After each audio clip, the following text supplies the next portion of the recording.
大家好，我是七七。今天分享的超简单快速的食谱，家里有糯米粉的一定给我冲哦！4种家常材料，15分钟以内就搞定，软软糯糯的，也不会过分甜腻，减肥期间也完全可以吃的一个小点心。那我们就开始吧。糯米粉中加入温水，边搅边加。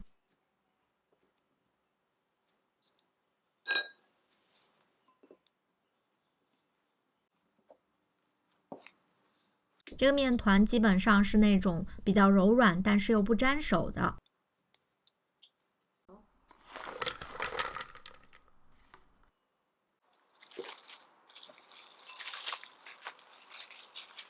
把它均分成6份，然后把它团好之后呢，压成饼状。基本上也不用压得太薄，每一次呢都一定要记得盖上保鲜膜，否则它会干的。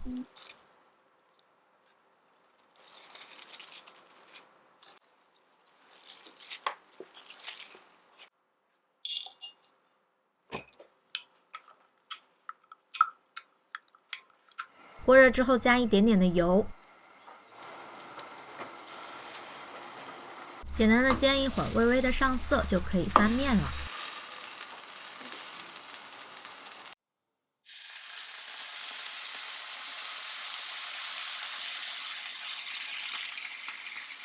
之后就煮到汁儿收的差不多浓稠就可以了。一口咬下去，真的是超级的软糯丝滑，谁不爱糯叽叽的小点心呀，对吧？尤其是红糖糍粑呀，反正我是串串火锅都必点的那种，也希望你们会喜欢。那我们就下期见吧，拜拜。